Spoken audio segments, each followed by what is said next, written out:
everybody. Welcome to City Girls Pod. And this is a show where we talk all things Sex in the City and anything that Sarah Jessica Parker has done, including Square Pegs, her first show. And it's going to be fun. Today, we are talking about the two Christmas episodes that they had as part of the season. It's a Child's Christmas in Wee Moo Wee, part 1 and 2, that we'll be talking about today. And it is kind of fun that they had a two-parter Christmas episode for this show. Wouldn't you agree, Jax? Yeah, I mean, we're the Christmas gals and the Sarah Jessica Parker gals. So yes, I think that this was very appropriate for us. And they were two really fun episodes. I have my critiques, obviously, but a big one that we'll get into. Oh, yeah. I wonder if it's the same one. But yes, I thought that these were really, really fun episodes. Yeah. And, it's interesting because it never really occurred to me that there really aren't holiday episodes of Sex in the City.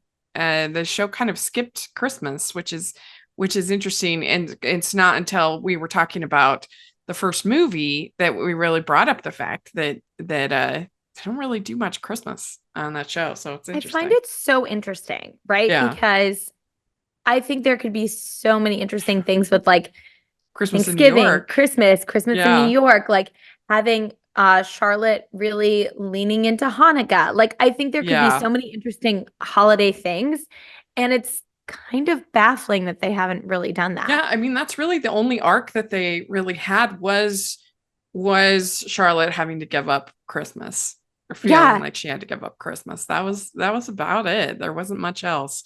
And they didn't really do an outright Christmas episode. Mm-hmm. So it's interesting. But they did here, and for part 1, the little summary is: during the holidays, Patty's estranged father decides they need to spend more time together. This may ruin the girls' holiday party plans. So yeah, basically, I mean, it is a pretty simple episode, but Lauren has this map for every Christmas activity that they're going to be involved in, which is interesting because just the episode before, they were like, okay, now comes Christmas season where nothing happens. Remember that? Yeah. Yes. We're all like, what? Like, oh, it seems like there's quite a bit happening. Yeah, it does. And so they got it all planned out. But now Patty's dad wants to take her to this fishing retreat thing. Yeah. If you want to get closer to your daughter, I wouldn't recommend this activity. No. And so, yeah, it's an interesting conflict that I know many kids have to deal with. It's like spending time with both parents if they're divorced, and the holidays can be stressful. I mean, it's stressful for anybody, but especially if you have two families. I thought it was funny how when Lauren asked Patty if she gets to eat 2 dinners, she was like, that's a ridiculous question or whatever, or like, that's not on top of mine. When my parents got divorced, and even now, that's one of the things. It's like I eat 2 huge meals back to back, and it's it's not the worst part about having divorced parents, and I love to eat, but it's not spread out. It's like a 2 p.m. and a 5 p.m. So you're like really, really. So your parents live close, very close. So I'm very lucky that it's very easy for me to do both. It's not stressful in that way. It's just like you really do have to gear up to like eat 2 meals back to back. Yeah, that makes sense. I mean, when I was when there's a famous story in my family that I guess when I was like 6 or 7, I was tired of hearing all of the fun stuff that my friends who had divorced parents got to do over the weekends, because we always had to do Saturday chores, which was the bane of my existence as a child. And whereas like that was their, weekend to spend with their dads, a lot of my friends, so they got to do all these fun stuff, with their dads. And I told my mom, I said, when are you going to get divorced? So, when do I just get to have like a Saturday fun day with dad? So, yeah. That's so funny. You're like, when's my ship coming in? Yeah. What's going on here? You get 2 presents. You get 2. I mean, Patty, she gets 2 subscriptions to the Cheese of the Month Club. I mean, come on. That For some living reason, good. that line just sent me over the edge. I thought it was so funny. And she's like, now they coordinate. Um, Yeah. I had a question. I wasn't sure if I was missing something. Her parents are dating each other I again, but was also he's confused dating someone about else. that too. It didn't make any Okay. sense. I'm glad that you were confused by that. I was like, did I Yeah. miss something? Because I was a little tired. But she says that I've accepted their divorce, but I just can't picture them dating each other. Okay, good. What did that So mean? full disclosure that Rachel and I both watched this episode very late into the night. So Yeah. we have to we're piecing it together. But I thought the same thing. I was like, I have And to see and if then she Rachel was as says, confused as I yeah, was. Lauren says, are they getting serious? And then she says, no. And then he talks What about, does that she's like, oh, mean? I don't know. I was baffled. I thought it would get revealed later, and it didn't. So I think she's saying, at least the way that I pictured it made sense in my brain, is that she was saying I'm okay with them getting divorced, but I can't understand how they got together in the first place. Because I guess Oh. because then there was no talk about them dating or anything after. So that must be what she was saying. No, but then he said he's getting a Christmas present for her mom, and she's like, "Oh, were you getting a Christmas present for?" Oh I don't yeah, know. she did say that, didn't I she? think you're right. We're like, guys, if It anyone was knows, Rachel and I don't. it Help us was out. weird. I was so Weird. confused by that too because we never. I was like, did I miss something in a previous episode? Like, I don't think there's been any talk hardly about her parents at all. Like, I didn't even remember that her parents were divorced. No, same. I felt like it was Yeah, new information. I feel yeah, like a little bit this show is a little bit like Sex in the City in that regard, how we don't know much about their families and like except for isolated episodes. You know what I mean? That yeah, focuses yeah. on that. It's like the world is we movie, the high Yeah, school. you know what's funny is somebody was posting it on social media that that Bette Midler should play Carrie's estranged mom in on Just Like That. And like there was a million responses. I was so proud of our Carrie Diaries hive because there were millions of responses. Were like, her mom's dead. Come on, you guys, it's canon. Get with it. Yeah, I was like, yes, okay, good. I love that. That was really funny. I love that so much. I love Yeah, that so much. You okay? So is Carrie in Sex and the City? Has she ever talked about her mom? I don't think so. Yeah, I mean, which I don't remember her ever talking about her family or her upbringing hardly at all, except for the one episode where her high school with the David Duchovny episode, which is exactly. totally ignored by the by Car- the by Carrie Diaries. So yeah, I mean, Yeah. It's very interesting because if Carrie's mom had passed away and we were acknowledging it in Sex and the City, you think in the episode when Miranda's mom passed away, she yeah, would be like, I know how it is, or I know how it true. feels, or something. Yeah, it's so Sex and the City is so interesting in that regard that it really does exist in like their New York friendship bubble. Yeah, it's true. And yeah, I'm trying to think if there was anything else. I mean, I think there is the episode where she talks about losing her virginity.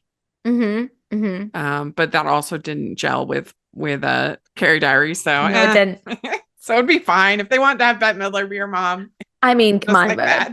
any excuse to have Bette Midler on, we're obviously But it we was support. just funny because I was just like, okay, wow, people actually remember that show. People know, people remember. Yeah. Ho, ho, ho. We'd like to take a second and thank our sponsor for this episode of the podcast. It's the Hallmarkies Patreon. Do you love Hallmarkies podcast, especially at Christmas? Do you enjoy the holiday previews, recaps, interviews, and bonus episodes? If the answer is yes, please consider supporting the Hallmarkies Patreon. We need your help to do what we do both during the Christmas season and all year round. But not only do you help a podcast led by strong, independent women by becoming a Patreon, you get to become a part of the Hallmarkies family. Starting at only $2 a month as a patron, you will have access to our Facebook Patreon group where we talk about the movies, shows, and more all year. We also have many monthly patron watch-alongs with guests like Lacey Chabert, Natalie Hall, Paul Campbell, Mary Lou Henner, and more, giving their behind-the-scenes details of their films. As a patron, you also have the chance to provide input into the podcast and even join us at different tiers. So this Christmas season, spread some cheer to the Hallmarkies Patreon and become a member today. You won't regret it. Go to patreon.com/hallmarkies to learn more. That's patreon.com/hallmarkies. So now her parents have the Christmas gift meeting where they meet to decide what they're going to get her, which I think is smart. I mean, did your parents coordinate at all with that kind of stuff, or was it pretty crazy? No, they didn't. But I feel like I still feel like it was a good balance. I never feel like we got like repeat gifts or anything like that. Oh, that's but good. that is a good idea. Yeah, it really is. I mean, you got to work together if you have these children. I mean, I don't know. You got to make it work. Got to make it work. Yeah.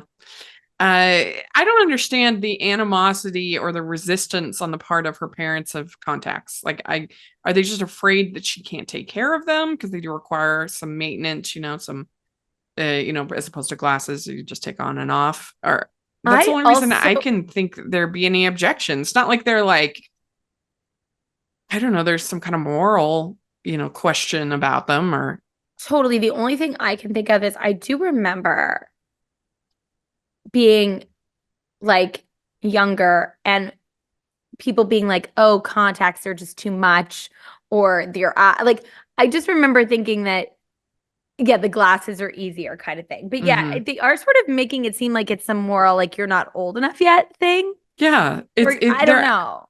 Like, I don't know. It's sort of like we had to wait, my family, we had to wait till we were 12 to get our ears pierced. Yes.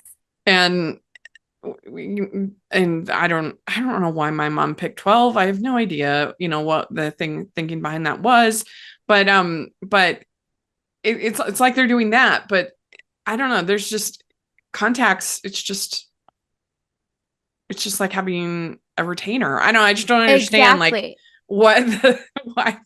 Especially because she wants them so badly. Like, at least with piercing your ears, you're like permanently changing your body in some way, like I can kind of understand like waiting until you're a little older. I guess I can understand that, but contacts, if they don't work out, who cares? Like, who cares? Yeah, you just go back to your glasses. Your glasses. Which you've catched. Yeah, it's very interesting. What do you think about babies getting their ears pierced? I mean, I don't love that just because, I mean, they're just so beautiful and cute. I mean, no judgment to anybody who does, whatever. Yeah. But they're just so beautiful. They don't need ornamentation of any kind, in my opinion. But, and you kind of would like for them to be able to make that choice of what they want, but we make lots of choices for our babies. So totally. Yeah. I remember just being a little kid, and one time I was in the mall when a baby was getting their ears pierced, and I was just like, "Oh no!" Yeah, yeah. So it's more common in certain cultures and traditions, and I know, like in Hawaii, it's very common. Things like that. Even getting tattoos really young is more common in the islands. Things like that, but. So live your truth. Yeah, but you live your truth, go for it. They're just, babies are just so beautiful. I don't think they need any ornamentation of any kind. Bless our little babies. Yeah, but yeah, it's an interesting thing. I mean, could you relate to Patty and kind of what she's going through in these episodes? Yeah, I thought it was interesting, just thinking about balancing the divorced parent situation, because like I consider myself very lucky. Like, even now my parents get along and they can spend time together if we have family things, but like it is a tough thing when you're a kid to feel like you're balancing between two different worlds, and I feel like it makes you grow up pretty fast because you're aware of like very adult situations at a young age. Right. Yeah, that makes sense. Makes sense. Was it hard for you to watch things like Parent Trap? No, I loved it. Because I know that a lot of divorced parents like hated that movie so much. It's funny. I totally get it. But I actually really liked seeing depictions of divorced families in the media. I was like, oh, okay. So I didn't have a lot of friends whose parents were divorced. So I just felt like it was really cool to get to see that. But yeah, I would never try to parent trap my folks. I've joked about it, but I never would. Yeah. I mean, when you really think about the Parent Trap, it's absolutely insane. Bonkers. I mean, that they, I mean, it that they wouldn't tell their child that not only do they have a twin sister, but that they have like a reasonable parent living who's, like it's not like they're like some kind of horrible toxic person, No. like like yes, you might not get along with your ex, but like to hide the fact that they exist from your child it is absolutely ridiculous. mind-blowing. Like the thing with that is yes, And to hide they have a sibling, not tell them at all is absolutely, like, when you actually think about it, like what they do is incredibly cruel. And the fact that both of them would do it and both agree is crazy. We accept it because it's super charming and they get together. It's fine. But like, if you really think about it, it's terrible. Those girls would be in therapy exclusively for that for years. Like, are you kidding me? Like, get to your point, Rachel. Yeah, it's not as if one parent or both are like very toxic or something. Or it's like, okay, if the mom or the dad takes both the girls and that's just a choice they made for a clean break, that's one thing. But you are making that decision that they are not going to know their twin. Right. It's ridiculous. But I love the movie, don't get me wrong, but it's just one of those ones that if you like actually think about it, it's crazy. Bonkers. Yeah. No, that's the wrong way to divorce, in my opinion. Yeah. So I was a little bit like, it was really funny, this whole children's choir that was like, were those kids, were they just at the school all like for like multiple days, or was this just like one day? That's what I was trying to ascertain. Also, I was like, okay, they were just kind of following Muffy around and then singing at random times, and it was really funny. I thought it was really funny. The costumes were like darling. These kids were adorable. It's a small world. So cute. It's very like Disney, Disney World. That it was funny, I thought. And they're doing a gift exchange, and LaDonna gets Marshall, and then Vinny gets Muffy, and she's like, no. And then he ends up getting Marshall because LaDonna puts it back, and then there's just all this back and forth. It's pretty funny. And then Johnny gets Jennifer, and Marshall gets Vinny, and Lauren gets herself. She's like, oh, well, you know what to get yourself. You know what to get yourself. And so then Patty gets LaDonna. And so that, that was all pretty fun. Gift exchange. Yeah, I thought it was cute. Yeah. And then you have this whole thing with Jennifer. She didn't want to wait in line, so she just stole the check. Well, she didn't steal the check. She just put the money down, but she didn't get the ink tag taken off. And then Vinny's like, hey, I have the same one on my clothes. Vinny. But I mean, wow, Jennifer is really impatient. Yeah, I will say this is something that I like sadly relate. I've never actually done that, but there have been times where I've been in line like for something simple, like a bottle of water at like a place that like serves food, and I'm like, I just want to put down $3 and leave. You know what I mean? Like, I feel like I've done that a few times. Just been like, here, keep the change. I'm leaving. I can't wait in this. I can't wait in this full line for a bottle of water. Yeah. There's nothing. I don't think there's anything wrong with that. Yeah, right. Because it's if like paid. If but it just, I feel like you don't see these ink tags as much anymore. Yeah, and I don't know why. Maybe it's because our security systems are a little bit more extensive.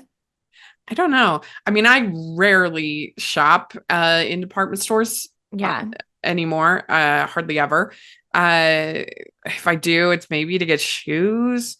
Yeah. Because usually the plus size section in a department store like a Macy's or Nordstrom's or a place like that is usually pretty minimal. Yeah. And so if I am going out and shopping, usually it's usually to Lane Bryant or to a place like a Target or a place like that. But I get most of my clothes online. I think it makes so much sense now to just get stuff online, like especially what you were saying with plus sizes, but it's just it's so like I know what convenient. fits and I know what I like, and I just I mean I Land's End is where I get my like swimsuits, and then there's this site called Sealed with a Kiss Designs, which is plus size site. It is great. I love them so much. And that's where I got almost all of my dresses I get from SWAC. It's SWAC Designs, I think. Oh, that is such a cute name. Anyway, they're great. And I get like all my maxi dresses from them, all of, so like if I'm going to support a smaller company, that's who I'm probably going to support. I also get my like formal dresses for like things. I got those at from Bloom Chic, which is another really nice website for very reasonable prices. And so, I just hardly ever go out clothes shopping. Yeah. Hardly ever. And it's a lot just to go and like take everything off, try it on, do the whole thing. You know what I mean? When it can just come to your door and you can do it in the privacy of comfort of your own home. Yeah, pretty much jeans and shoes are the only thing that and the jeans I get from Lane Bryant. I have my ones, I get the boot cuts. I get the boot cut fit from Lane Bryant. Lane Bryant doesn't have the tags on, do they? No, they don't have the tags. Yeah. They don't have the tags. And like I said, the only time I ever go to a department store would be to get shoes. But a lot of times I go to like Famous Footwear or a place like that. Yeah. I just never, I couldn't tell you the last time I went to like a Kohl's or Nordstrom's or, a place like that. Hardly ever. I feel like people are realizing that it's just so much easier to be able to feel like you can do that and have more control rather than just being in this department store and being like, okay, I don't know if they have my size. I don't know. It's just easier to be able to do it at home. Yeah. It's true. We'd like to take a second and thank our sponsor for this episode of the podcast. It's Susan Mallory's new book, For the Love of Summer. Ready for a story that hits you right in the feels and makes you believe in the power of friendship and resilience? Check out New York Times bestselling author Susan Mallory's For the Love of Summer. Experience Allison's roller coaster ride of life, grappling with financial troubles and emotional highs and lows, and finding unexpected allies. Unravel the intricacies of family ties, the solace of true friendship, and the unwavering spirit that propels us forward. Grab your copy of For the Love of Summer at your favorite bookstore or use the affiliate link below and discover a story that will leave you asking, what would you do? That's For the Love of Summer, available today wherever you purchase your books. And so then we have just this battle that Patty's facing about should she go with her dad or should she talk to her dad about this? Vinny's having this New Year's party and he invites Lauren and Patty. It's like this big moment that they get the invite. Very exciting. Yeah, that was really, really cute. Yeah. And they've been planning. They're like, okay, this is like, we're going to do this. We're moving on up in the food chain here. Yeah. So then her dad wants to hang out with her and he's like, I don't want you hanging out at this diner over the holidays. And then he's like, I can't get you contacts. And I'm just like, what? I don't understand. Yeah. It's like an 80s thing. Maybe at the time contacts were more expensive. Yeah, I wonder if maybe that's more the problem and less safe.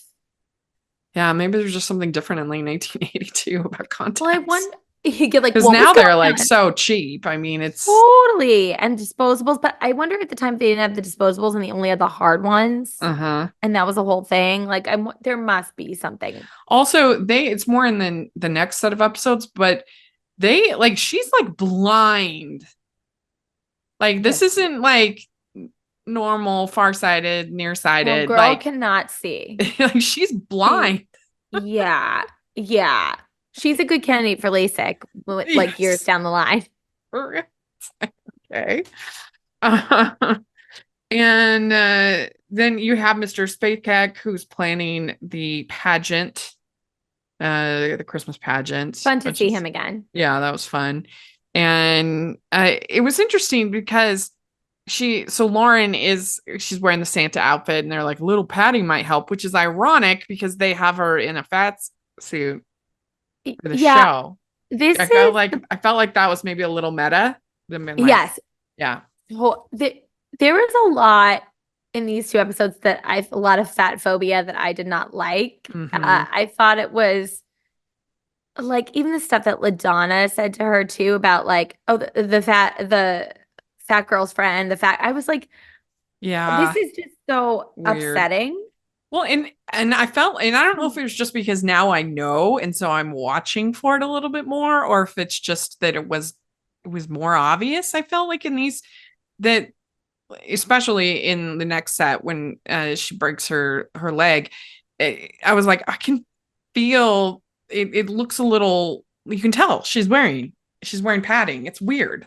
Yeah, yeah. For me, I didn't know until you told me. And first of all, I want to be clear: there's nothing wrong with being fat. But number two, I didn't think of her as that. So when you told me she was in a fat suit, I was like, oh, well, it just okay. Yeah, there's obviously nothing wrong, but like if somebody their proportions don't look normal, like no, there's just something slightly off. Oh, about it. 100%. Yeah, and I'm starting to see it, and like I said, I don't know if it's just because I know, so I'm looking for it. I don't know. No, I totally agree with you. That happened to me in this episode too, where it looked to me like someone who was trying to look bulky rather than right, because like her face is like very round and cute, but it doesn't really match. Like it just things so don't weird. match. It just doesn't match. It doesn't. It's weird. Yeah, I completely agree with you. It was like it doesn't look real. Yeah. And so then they have this time in choir. They sing Good King Wenceslas in the round. I thought it sounded great. I was like, wow, way to go. Like, okay. So Patty has to go with her father ice fishing. And I think that especially if you were pretty newly divorced, I feel like you would try harder. Like he's so oblivious to like, how could you possibly think that your teenage daughter would enjoy this? I think that's a really good point because there's this sort of trope joke out there of like what divorced dads will do to like get in their kids' I feel like graces. they would compensate the other extreme and like take her to like Barbie World or something like that, you 100%. know? 100%. Get her contacts, take her to Barbie World, like get her whatever food she wants. Yes, yes, yes. Yeah. Or like either kind of infantilize her or, go like the other extreme of trying to make it like this feels like what, like how do you know your daughter at all? Exactly. But so Lauren, she's upset about having to go to the parties alone. She's kind of mad at Patty. And then we get this weird like flashback scene of like the greatest hits of the season. I thought that was really odd. Like it's not the season finale or a mid-season finale. It's part one of this Christmas episode. Like what?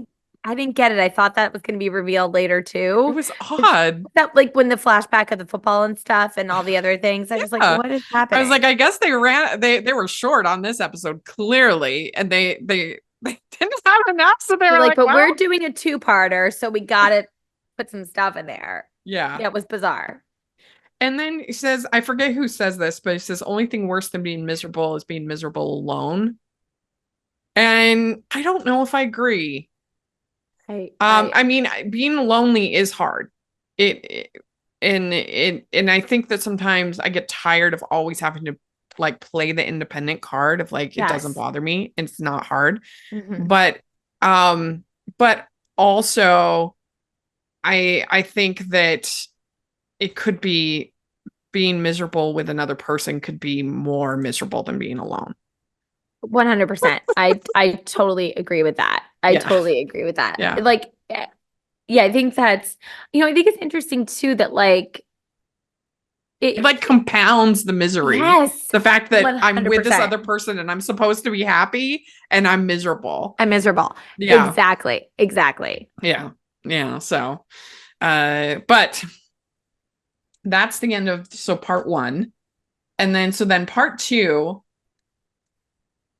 we have obviously it's Child's Christmas and Wee Moo Wee part two. And it's Patty and Lauren face the prospect of a bleak holiday season and no New Year's Eve party at Vinny's unless Patty can resolve her relationship with her estranged father. And I liked Tony Dow as her dad. He was famous for Leave It to Beaver. Yes. So that was kind of fun to see him in this role. I don't think I've ever seen him in anything else. Yeah, So I haven't either. it was fun to see him in this role. Yeah. And I mean, I thought it was believable that he was her dad. Oh, definitely. Yeah. Yeah.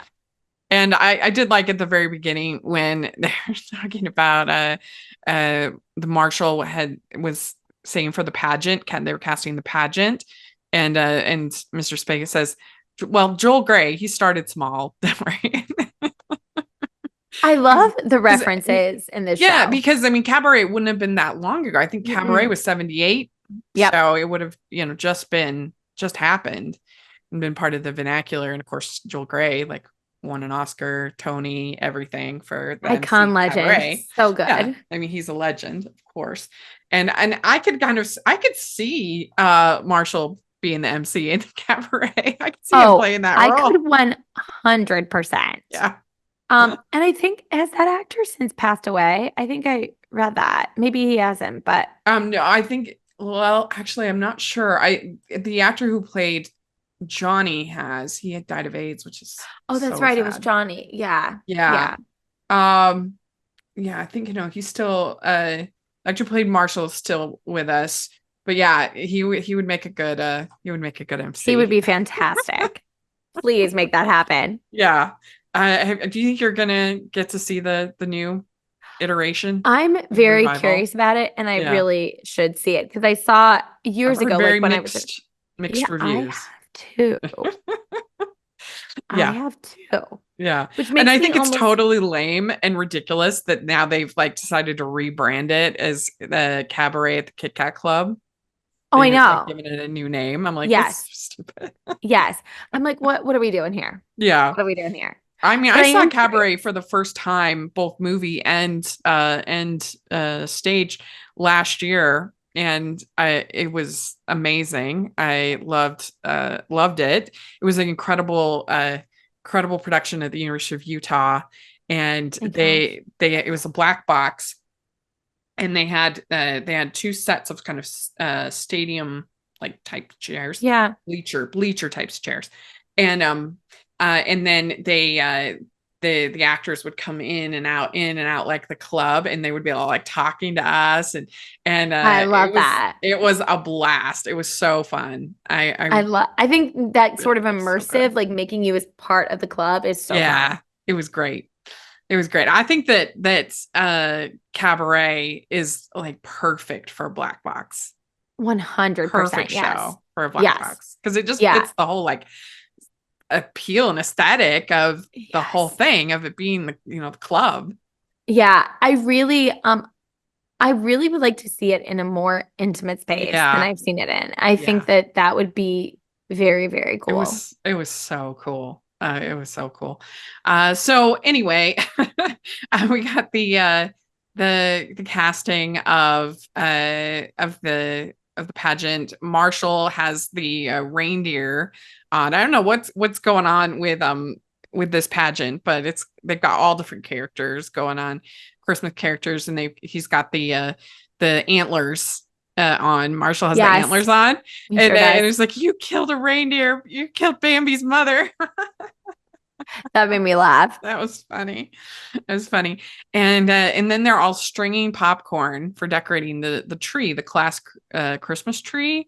And I have to laugh because I'm like, who really strings popcorn? I was going to ask you, have you ever done it? I never have. No, it would take so long. I mean, just to get one tiny little string, it would take so long. So long.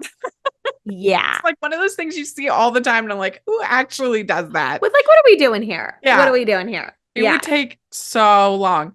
I forgot to mention that in part 1, it opens with the teacher, I forget her name, saying the holidays are migraine season for me, and then Muffy saying, take a Midol. Oh yeah. I was like, It doesn't make sense because Midol is not for headaches. No, isn't Midol just the period one? Yeah. I mean, Yeah, I didn't. it's just Tylenol, but Yeah. repackaged. With So, a little bit of whatever. caffeine, and I don't hate it. Yeah. It was funny though. And then so Vinny talks to Patty, and it's like she says, you just don't understand. You'd be surprised what I don't understand. And then Vinny's like, forget it, don't go. And you should never do what your parents tell you to do. But I mean, I think it is tricky because I'm pretty sure she's legally required. I don't think she has a choice to really go. Yeah, I did find this hard, like the lack of empathy for Patty from Lauren and Yeah. everyone. It's like, guys, she's a kid. She's in high school. Like unless there is something where there is actual like abuse or an environment that she's wildly uncomfortable in or neglect, she does kind of like just have to follow along. Yeah. Yeah. We'd like to take a second and thank our sponsor for this episode of the podcast. It's the Hallmarkies merch store. Are you looking for that perfect gift for the postable, Hardy, or Hallmarky in your life? What about getting that t-shirt or hoodie that will help you stand out at your next holiday party? Now is the time to check out the Hallmarkies merch store. Full of festive designs by artists like Jessica Miller, Carrie from Hallmark Comics, and more. You can even have more than just shirts, but totes, cell phone cases, notebooks, mugs, and more. And it isn't just Hallmark. We have designs for Anna Green Gables, Man from Snowy River, The Nanny, and more. Every purchase at the merch store goes to help support the podcast and allows us to make the great content you know and love. There are frequent sales, so go to tpublic.com/stores/hallmarkies or see the link in the description. That's tpublic.com/stores/hallmarkies. Marshall asked Johnny, if you could be any country, what would it be? And he says, Wyoming. Yeah. And that was Classic. funny. I love that. So, Jax, if you could be any country, what would you be? Now I'm like, huh. If I could be any country, I think I would be, oh, this is a good one. I mean, I'm such an Anglophile that I would probably say England. What would you say? I mean, I would probably pick someplace tropical because I just love the water and I love being. So I'd probably pick like, I don't know, I guess Fiji or Australia or someplace like that. Oh, girl. Yes. Fiji. New Zealand. Yes, please. Yes. Yeah, that's probably where I'd pick. Yeah, I like that. Yeah, if I could pick America, can, like, of course I would pick America. Yeah. We got it all. I mean, it's true. We really do. We really do. We really do. My niece the other day came up to me and she was like, what's your favorite country? And I was like, America's my favorite country. And she was like, yeah, it's my favorite country. Yeah, that's why I live here.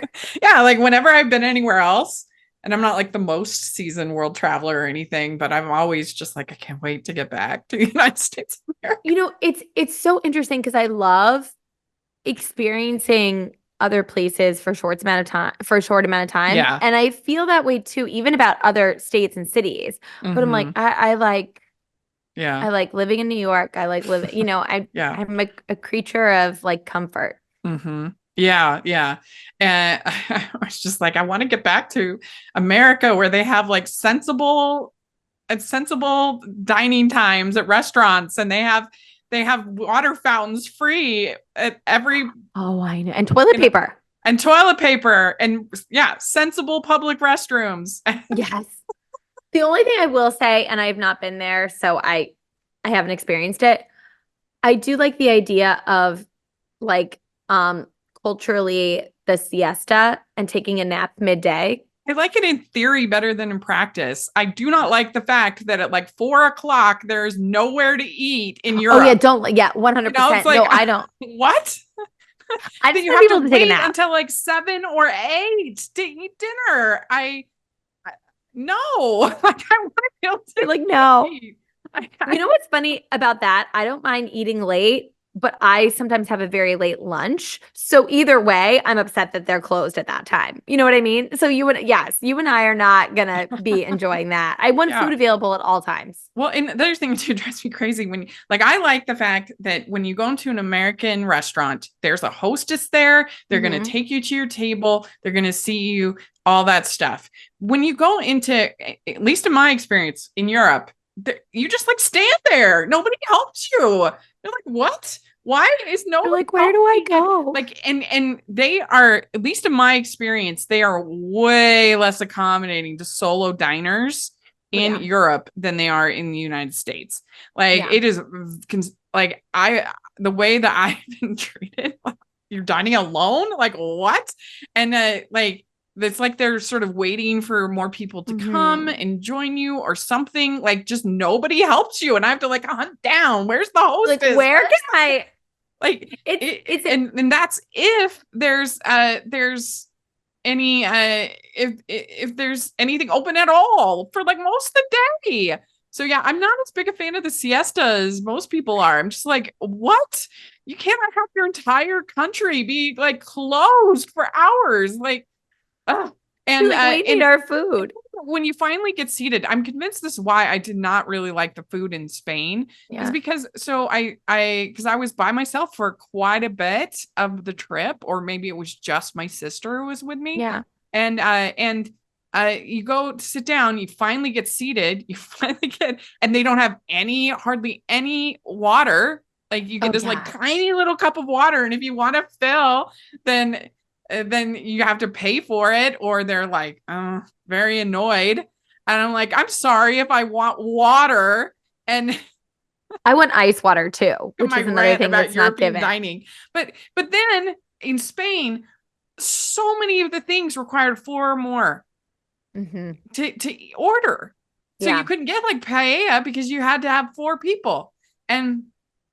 And so, like, I'm convinced that's why most of the stuff that I had to spend I didn't really like very much, was because all the good stuff was for 4 or more. And so, yeah, I don't know. I just didn't.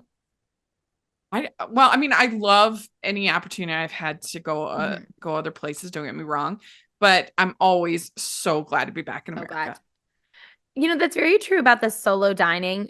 I find that even in New York, I'm very comfortable going out to eat by myself and do it a lot, and no one bats an eye. I find even in certain states though that I've been to, that people are a little like, oh, okay, just you. Yeah, and I do always try to tip extra good because I'm taking up the waiters, time when they could be getting more tips with more, So I do try to be generous. But I think you can tell the quality of a restaurant by the way they treat their solo diners. I really, really do. And one of my favorite restaurants that we went to, that Copper Onion in I love Salt that Lake, place. So good. And what I love is they have like a huge bar that's facing the open kitchen, and so it's nice for a lot of reasons. One is you can pretty much get seated anytime because it's a popular place. So, but you can just get seated there pretty much anytime that you want. You don't have to wait. So that's nice. But then also it's just so comfortable for a solo diner. It's perfect. And so that's a really nice feature to have. But if you're treated well, and the wait staff treats you well as a solo diner, I think that says a lot about a place. Oh yeah, 100%. And I just really disliked that there were no hostesses in the places I went to in Europe. It's like I have to hunt down to try to get service. Also, the paella service is different in, like I said, and also getting water. Yeah. Like, what is it with water? Why are they so stingy with water? I don't know, but I love a big glass of ice water. No water fountains. No. Like, even the cups, I swear, are smaller. Like, you would think that something like that would be like, you would think that something like the size, the amount that people need to drink, you would think that would be relatively consistent across the world, right? Yes. Like, why do we in America have to drink more? I don't know. I'm always so thirsty. I'm always so thirsty. I always want my ice water. I In always want Japan, it's even worse. The cups are so small. I've never been to Japan, but I want to go so badly. It's Was it so amazing? fun. It's really fun. What's interesting about Japan is that everything is either beautiful or cute. You know, like they don't have a lot that's like old and rugged and, kind of like pretty much every single shrine and temple and whatever had all been rebuilt after the war, which you understand why. But I just get the feeling like they wouldn't leave in Japan. They wouldn't leave the Colosseum like crumbled and they would like rebuild it because it's just like and so you have these things that look like super, super old, but they're like, oh, this is only from like 1970, which is funny. But everything is just beautiful. You'll get like these lunches and it's just beautifully prepared, or like, or some things like Hello Kitty, like really cute and sweet and everything. But and everybody's like so nice, so friendly. But it's, I was definitely glad to be back home. So you're like, I'm glad to go home where I know what's what. Yes. Yeah. But anyway, that's a tangent. My feelings about dining in Europe. But Girl, I'm right with you. I want my ice water. I want it in a huge glass. I'm right with you. I want a Hostess. I want a large cup of water for free. Also, I think that's another thing because you and I don't drink alcohol. Yeah. The things that we like and appreciate, like I'm sure like places have a beautiful and extensive wine list and cocktail menu, but that's not was what gonna appeal. Just get your girl some water. Yeah. The other thing too about Spain was I was just surprised. I felt like the food was really flavorless. And that's probably because I couldn't get to the good stuff since I was always by myself. Yeah. But it was bland. It didn't have any flavor. I was like, where's my hot sauce? Where's my it wasn't. I was just like, this is good. Like and like nothing, everything was really dry too. It didn't have like enough sauces, and this is a funny story. And so because I love my sauces. Yes. I had and I was kind of grumbling about it, whatever, to my brother-in-law and sister. They were like, yeah, the food's not that great here. And then I went to Red Robin after when I came home, and they had like 13 sauces or something like that. Like there was like all over the table. And I took a picture and said to my brother-in-law, and I'm like, God bless America. I'm back. I got my sauces. I love that. Yeah. Welcome home, baby. Sandwich with no sauce. Like I'm a sauce girl. I'm a sauce girl. They'd have these like a baguette with like the smoked meats, which I don't really like smoked meats, but smoked meats and cheese and like maybe a little lettuce, but no sauce. No mayo, no. We can't be doing that. No. It's just like a dry. It's bizarre. But anyway. Give me my 13 sauces. Yeah, that's right. That's right.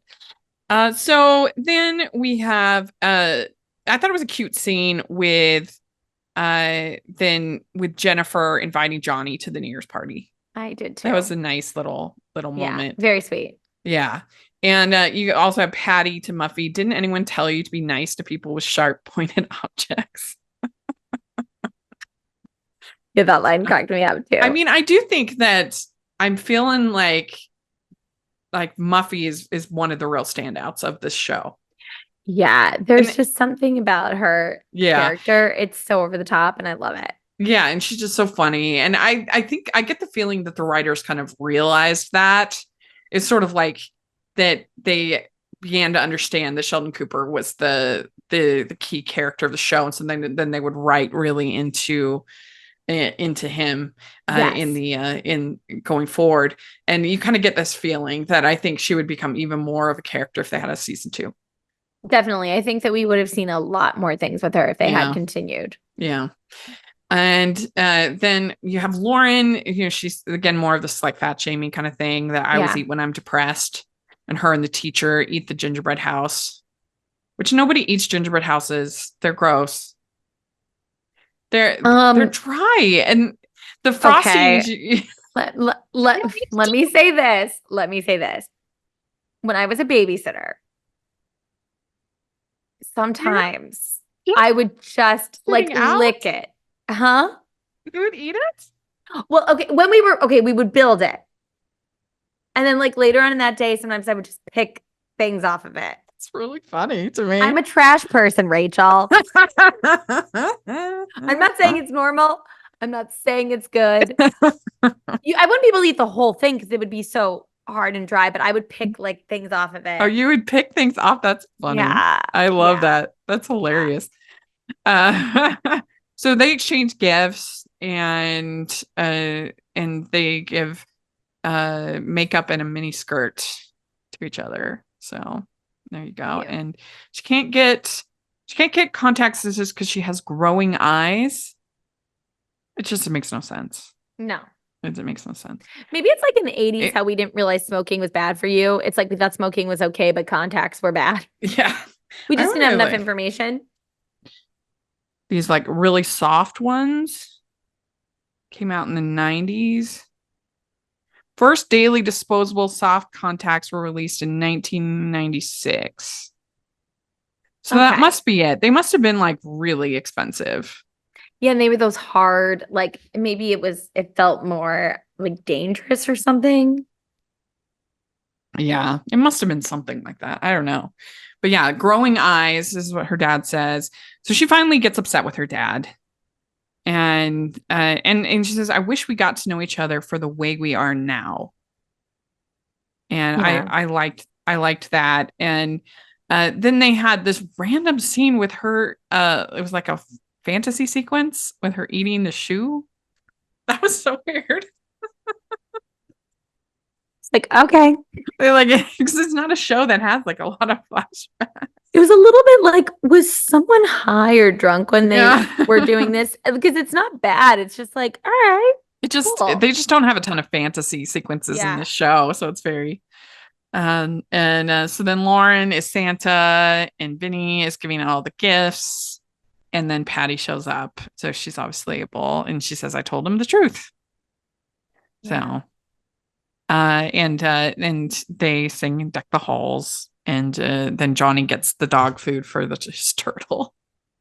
I felt a little emotional at the end. I was like, oh, this is really like sweet. Like, it was sweet. I love a gang's all here Christmas moment. Yeah. Well, let us know what you think of these episodes, the Christmas episodes. We love to hear your thoughts in the comment section or on Twitter. And Jax, where can people find you? Jacqueline Collier on Instagram. Great. And you can find me at Rachel's Reviews, all over social media, iTunes, YouTube, and on Rotten Tomatoes. Check that out. Also, make sure you're following us at City Girls Pod on Twitter and also at Hallmarkies Pod and Hallmarkies Podcast, all over social media. And if you are listening on iTunes, please leave your ratings and reviews. We really appreciate that.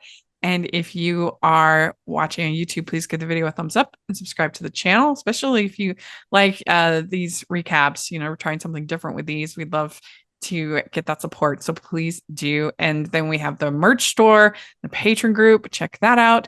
And thanks so much, everybody. Merry Christmas. Merry Christmas.